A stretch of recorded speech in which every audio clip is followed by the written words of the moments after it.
What if I told you that one of the world's oldest civilizations is also one of its most misunderstood? What if the country constantly shown as a threat was once a teacher to the world?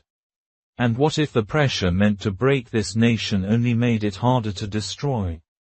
Today's Iran did not appear out of nowhere.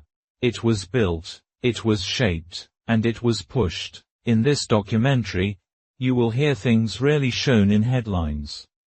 You will see how pride turned into suspicion, how survival turned into resistance, and how history explains today's fear.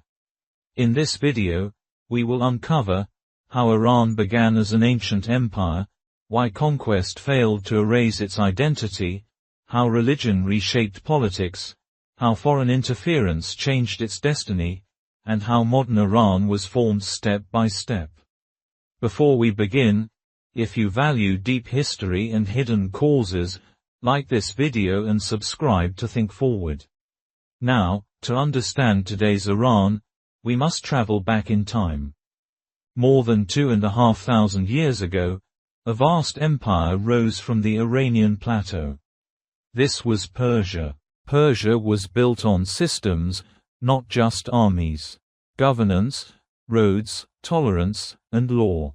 Empires fell, but Iran remained. Language survived. Culture adapted. Identity endured. When Islam arrived, Iran reshaped it. Faith entered, but identity stayed Iranian. Iran later chose Shia Islam. That single decision separated Iran from much of the Muslim world. Then oil was discovered. Foreign powers arrived. Resources left. Control was lost. Humiliation replaced trust. In the 1950s, Iran tried democracy. Independence was brief. Interference followed. The Shah modernized Iran without consent. Progress grew. Freedom did not. Religion returned as resistance. Mosques became centers. Faith became identity. By the late 1970s, Iran was ready to break. In 1979, everything changed. A monarchy that had ruled for decades collapsed in weeks. The streets filled with people. Old symbols fell. New ones rose. Iran was no longer trying to reform the system. It was replacing it. What emerged was not just a new government. It was a new idea of power. Religion moved from the mosque to the state. Clerics replaced generals. Faith became law. For supporters, this was liberation. For critics, it was control. But one thing was clear. Iran would never return to what it was before. Soon after the revolution, Iran collided with the world. An embassy was seized. Diplomacy turned into crisis. Television turned Iran into a global enemy. For many outside Iran, this moment defined the country forever. For many inside Iran, it symbolized defiance. Trust collapsed. Isolation began. Then came war. A long, brutal war with Iraq. Cities burned. Young men marched to the front. Hundreds of thousands died. Chemical weapons were used. The world watched in silence. Iran learned a lesson it would never forget. When survival is at stake, you rely on no one. The war hardened the nation. Resistance became normal. Sacrifice became expected. After the war, pressure did not stop. It changed form. Sanctions replaced bombs. Isolation replaced dialogue. Banks closed. Imports vanished. Daily life became a struggle.